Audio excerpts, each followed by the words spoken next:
न हिंदू बुरा है न मुसलमान बुरा है, जो बुराई पर उतर जाए वो इंसान बुरा है। हेलो फ्रेंड्स, मैं आपका अपना राहुल सर स्वागत करता हूं अपने इस YouTube channel science by Rahul sir PCB में। आज फिर से आपके करियर से रिलेटेड एक पावरफुल वीडियो लेकर आपके बीच उपस्थित हूं, जिसमें हम बात करेंगे दीनदयाल उपाध्याय यूनिवर्सिटी के BA first year second semester के शिक्षा शास्त्र के पेपर 2 के बारे में, जिसका पेपर कोड है EDU 104।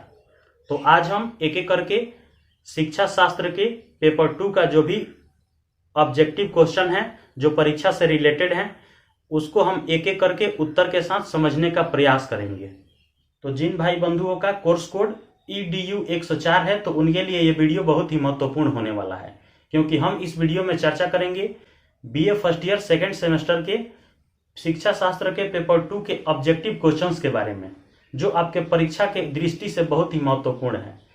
बहुत ही जल्द आपका एग्जाम होने वाला है। अगर आप शिक्षा शास्त्र की तैयारी बढ़िया से नहीं किए हैं, तो आप इस वीडियो को 2 से 3 बार देखेंगे तो आपके परीक्षा की तैयारी पूरी तरह से हो जाएगी। तो BA first year second semester के शिक्षा शास्त्र EDU 104 का पहला महत्वपूर्ण ऑब्जेक्टिव प्रश्न है, सेवारत शिक्षकों के प्रशिक्षण का उत्तरदायित्व किस पर होता है?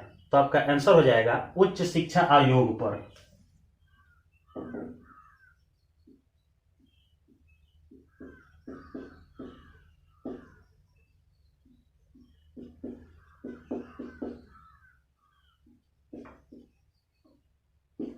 आंसर क्या हो जाएगा? उच्च शिक्षा आयोग पर। दूसरा प्रश्न है, सांप सीढ़ी के खेल द्वारा बालक को किस प्रकार की ज्ञान मिलता है? तो आपका आंसर हो जाएगा संख्यात्मक ज्ञान।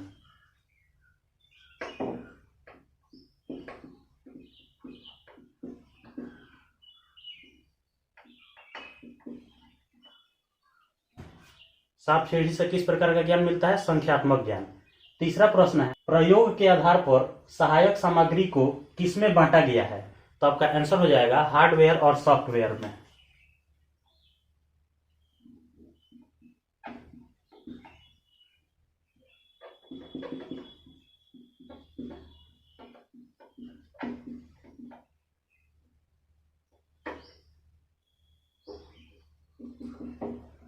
आंसर क्या हो जाएगा? हार्डवेयर और सॉफ्टवेयर में। अगला क्वेश्चन है, चलचित्र किस सामग्री का उदाहरण है? तो आपका आंसर हो जाएगा दृश्य श्रव्य सामग्री का।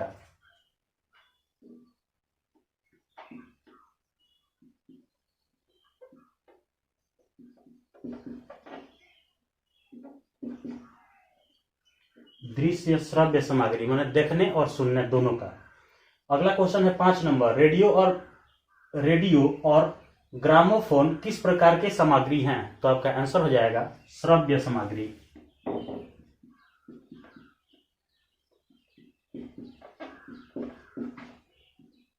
रेडियो से केवल सुना जा सकता है, ग्रामोफोन से केवल सुना जा सकता है। 6 नंबर प्रश्न है, शिक्षक प्रशिक्षण की प्रमुख समस्या क्या है? तो आपका आंसर हो जाएगा मानवता की अवहेलना।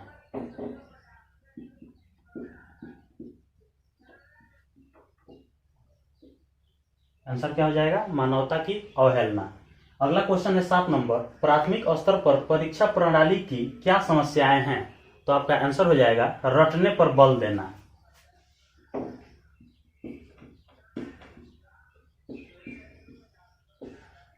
रटने पर बल देना।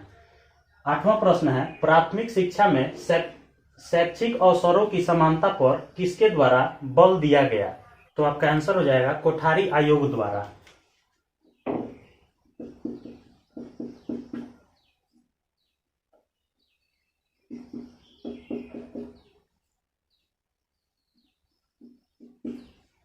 आंसर क्या हो जाएगा? कोठारी आयोग द्वारा। अगला क्वेश्चन है 9 नंबर, 8वीं पंचवर्षीय योजना में प्राथमिक शिक्षा का उद्देश्य क्या था?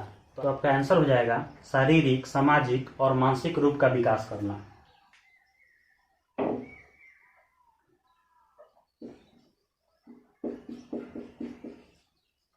शारीरिक, मानसिक, नैतिक और भावनात्मक विकास। तो आपका आंसर क्या हो जाएगा?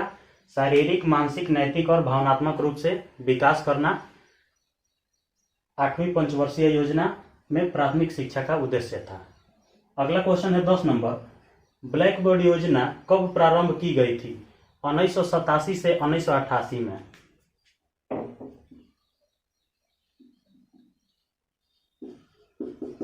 उन्नीस सौ 1988 में ब्लैक बोर्ड योजना की शुरुआत की गई थी। 11 नंबर प्रश्न है, शिक्षण अधिगम सामग्री के कितने प्रकार हैं? तो आपका आंसर हो जाएगा 3। कितने प्रकार हैं? 3 प्रकार हैं। 12 नंबर प्रश्न है, सर्व शिक्षा अभियान की शुरुआत कब हुई थी? तो आपका आंसर हो जाएगा 2000 से 2001 ईस्वी में। 2000 से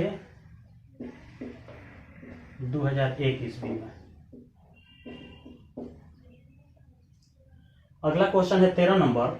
अखिल भारतीय प्राथमिक शिक्षा परिषद का गठन कब हुआ था? तो आपका आंसर हो जाएगा 1957 में।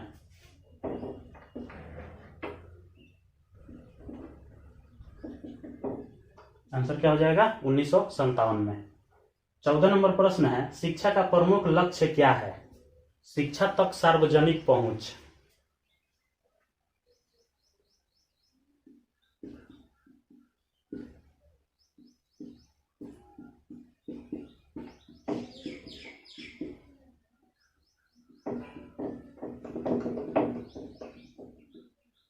आंसर क्या हो जाएगा? शिक्षा तक सार्वजनिक पहुंच।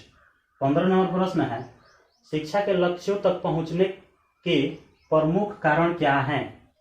आर्थिक स्थिति।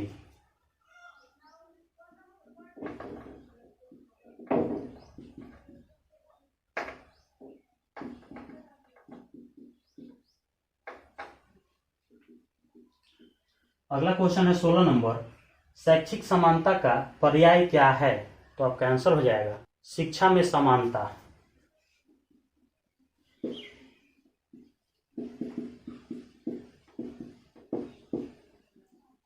आंसर क्या हो जाएगा? शिक्षा में समानता। अगला प्रश्न है 17 नंबर। शिक्षा में समानता के आयाम क्या है? तो आपका आंसर हो जाएगा निष्पक्षता और समावेशन।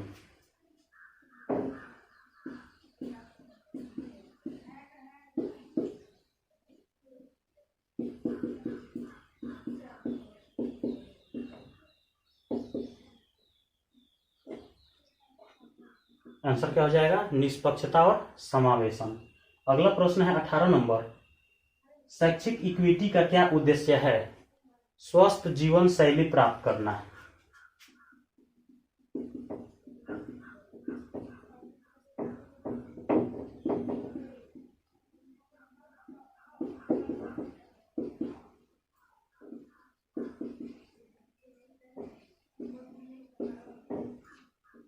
आंसर क्या हो जाएगा? स्वस्थ जीवन शैली प्राप्त करना।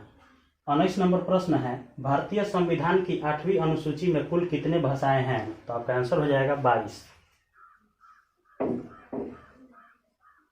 कितनी भाषाएं हैं? 22 भाषाएं हैं। अगला क्वेश्चन है 20 नंबर। एक से अधिक भाषाओं का उपयोग क्या कहलाता है? तो आपका आंसर हो जाएगा बहुभाषावाद।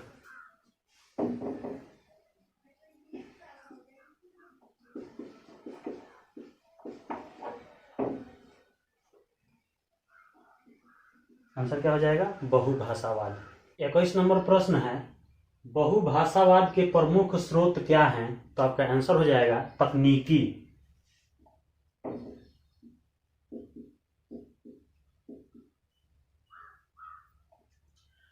बाईस नंबर प्रश्न है, सामूहिक शिक्षण के लिए सबसे आवश्यक घटक क्या है? तो आपका आंसर हो जाएगा पाठ्य पुस्तकों की सरल भाषा।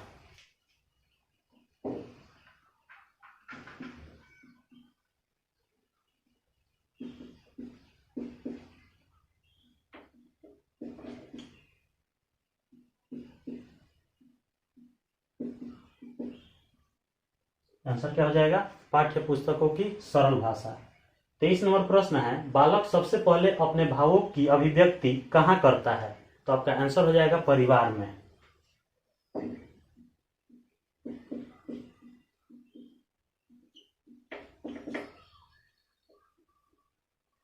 आंसर क्या हो जाएगा? परिवार में। अगला क्वेश्चन है 24 नंबर। सर्वप्रथम किस आयोग ने तकनीकी और व्यावसायिक शिक्षा की सिफारिश की थी? हंटर आयोग ने।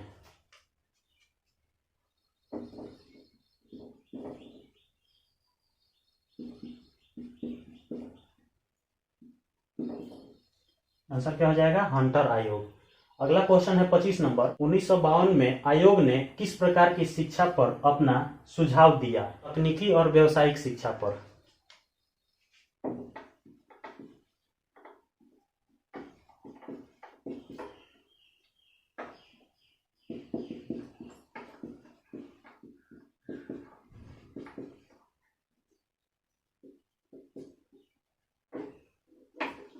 आंसर क्या हो जाएगा? तकनीकी और व्यावसायिक शिक्षा।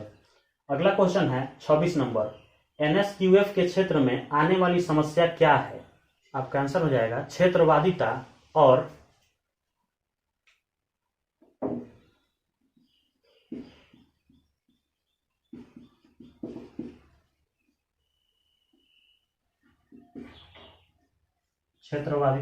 व्यावसायिक प्रतिस्पर्धा। अगला क्वेश्चन है 27 नंबर। रियल टाइम लर्निंग किसे कहा जाता है? तो आपका आंसर हो जाएगा सिंक्रोनस को।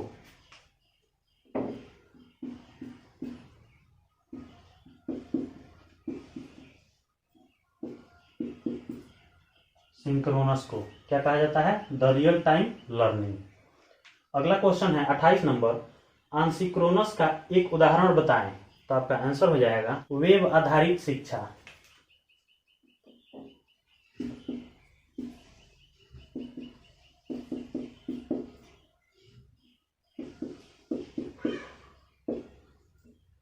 आंसर क्या हो जाएगा? वेब आधारित शिक्षा। अगला क्वेश्चन है 29 नंबर। ऑनलाइन शिक्षण की प्रमुख समस्या क्या है? आपका आंसर हो जाएगा तकनीकी शिक्षक, तकनीकी भाषा और तकनीक साधन का अभाव।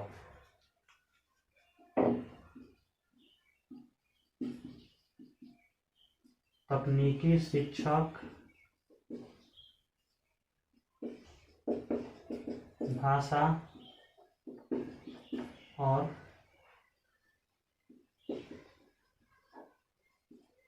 साधन का अभाव। ये क्या है? ऑनलाइन शिक्षण का प्रमुख समस्या है।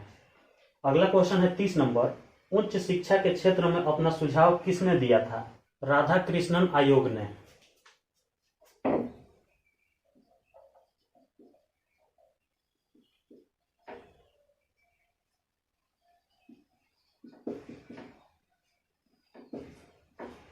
आंसर क्या हो जाएगा? राधाकृष्णन आयोग ने। अगला क्वेश्चन है 31 नंबर। उच्च स्तर पर शिक्षा का माध्यम किस भाषा को बनाया गया? तो आपका आंसर हो जाएगा मातृभाषा के साथ साथ हिंदी और अंग्रेजी को।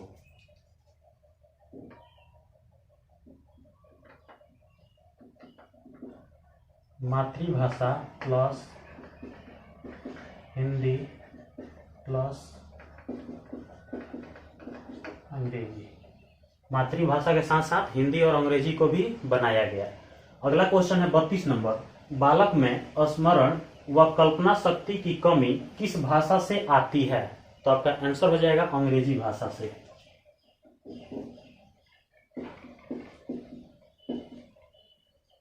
किस भाषा से आती है? अंग्रेजी भाषा से। अगला क्वेश्चन है 33 नंबर। उच्च शिक्षा में अनुशासनहीनता का एक कारण क्या है?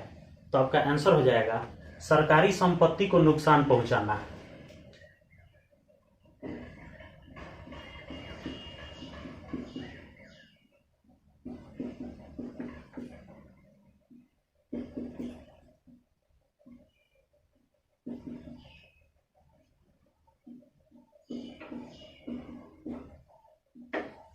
आंसर क्या हो जाएगा? सरकारी संपत्ति को नुकसान पहुंचाना। अगला क्वेश्चन है 34 नंबर। शिक्षा में पहुंच की समस्या को प्रभावित करने वाले कारक क्या हैं? तो आपका आंसर हो जाएगा लिंग, जाति, वर्ग और धर्म।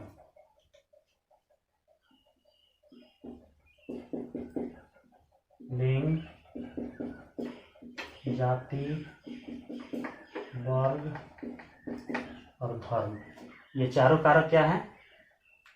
शिक्षा के पहुंच की समस्या को प्रभावित करने वाले ये मुख्य कारण हैं। कौन कौन है? लिंग, जाति, वर्ग और धर्म। अगला क्वेश्चन है 35 नंबर, उच्च शिक्षा में पहुंच की समस्या को प्रभावित करने वाले कारक क्या हैं? तो आपका आंसर हो जाएगा क्षेत्रवाद।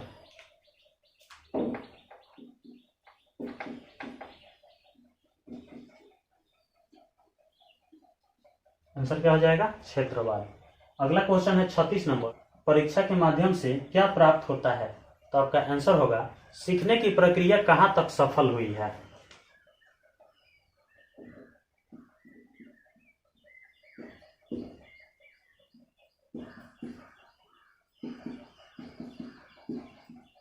सीखने की प्रक्रिया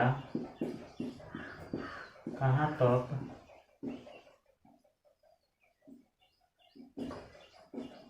सफल हुई है। परीक्षा देने से ही हम लोग को पता चलता है कि हम लोग कितना सीख चुके हैं, माने सीखने की जो कला है वो कहां तक पहुंची है, उसके आगे क्या सीखना है। अगला क्वेश्चन है 37 नंबर, जनसंख्या वृद्धि के कारण उत्पन्न होने वाली समस्या क्या है? शिक्षा के साधनों में कमी।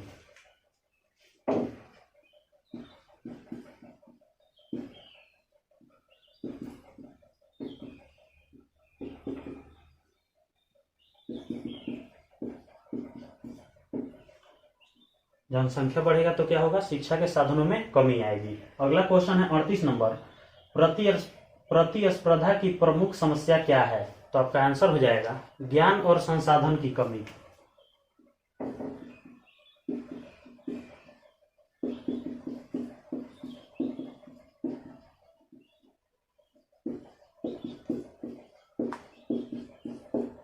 आंसर क्या हो जाएगा? ज्ञान और संसाधन की कमी। अगला क्वेश्चन है 39 नंबर, आक्रामकता शब्द की उत्पत्ति किससे हुई है? तो आपका आंसर हो जाएगा एग्रेसिव से।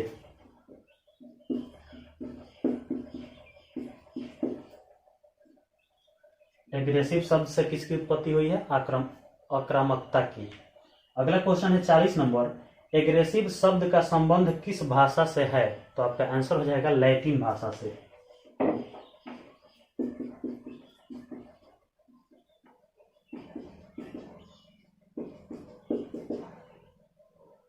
आंसर क्या हो जाएगा? लैटिन भाषा से।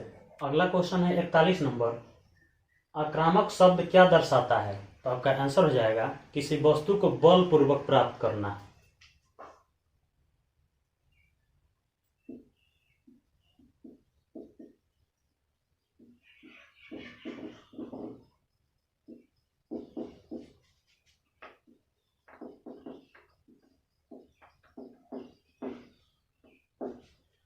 बलपूर्वक जब किसी वस्तु को हम लोग प्राप्त करेंगे तो उसका संबंध किससे होगा? आक्रामक शब्द से होगा।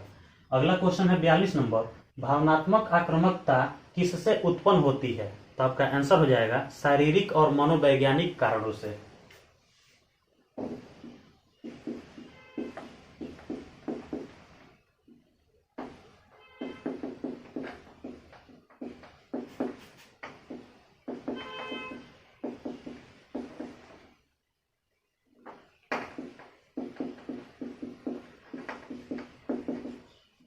आंसर क्या हो जाएगा? शारीरिक और मनोवैज्ञानिक कारणों से।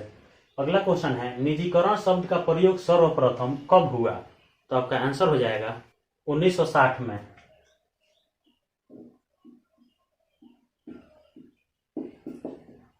निजीकरण शब्द का प्रयोग कब हुआ? सबसे पहले 1960 ईस्वी में। अगला क्वेश्चन है 44 number, The Age of Discontinuity पुस्तक के लेखक कौन है? तो आपका आंसर हो जाएगा पीटर एफ ड्रेवर ने।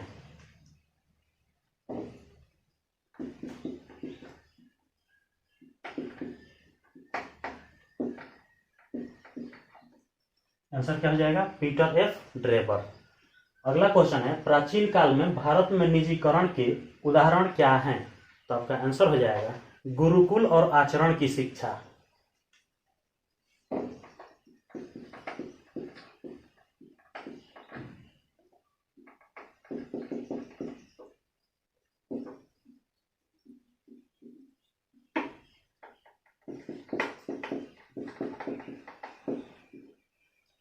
आंसर क्या हो जाएगा? गुरुकुल और आचरण की शिक्षा।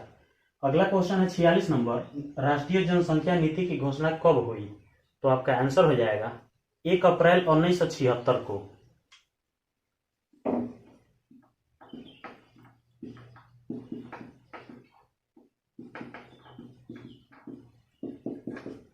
आंसर क्या हो जाएगा? 1 अप्रैल 1976। अगला क्वेश्चन है 47 नंबर, जनसंख्या विस्फोट से उत्पन्न मुख्य समस्या क्या है? तो आपका आंसर हो जाएगा भोजन, कपड़ा, मकान और शिक्षा की समस्या।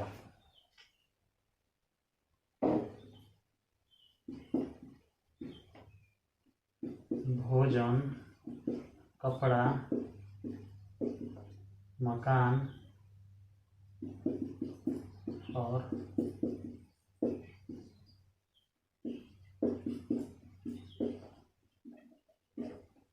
शिक्षा की समस्या।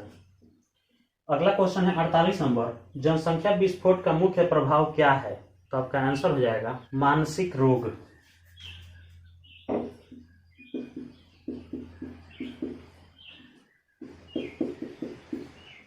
आंसर क्या हो जाएगा? मानसिक रोग। अगला क्वेश्चन है 49 नंबर, गरीबी शब्द का क्या अर्थ है? तो आपका आंसर हो जाएगा संसाधनों की कमी।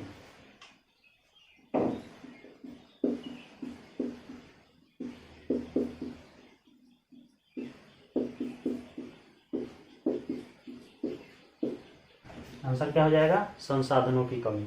अगला क्वेश्चन है 50 नंबर, गरीबी मुख्य रूप से किसे प्रभावित करती है? आकांक्षाओं को।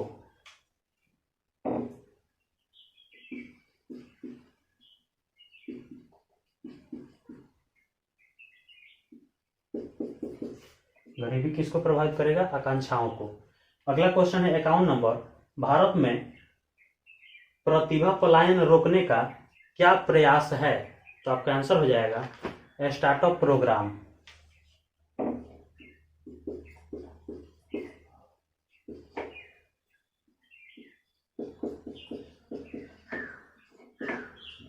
आंसर क्या हो जाएगा? Startup programme. तो आशा करता हूं कि आपको इस वीडियो में BA first year second semester शिक्षा शास्त्र EDU 104 के सभी ऑब्जेक्टिव क्वेश्चंस और उसके आंसर्स बढ़िया से समझ में आए होंगे। आपके मन में अगर कोई डाउट है, कोई प्रश्न है, कोई कंफ्यूजन है तो कमेंट सेक्शन में पूछ सकते हैं। मिलेंगे नेक्स्ट वीडियो में, तब तक के लिए जय हिंद।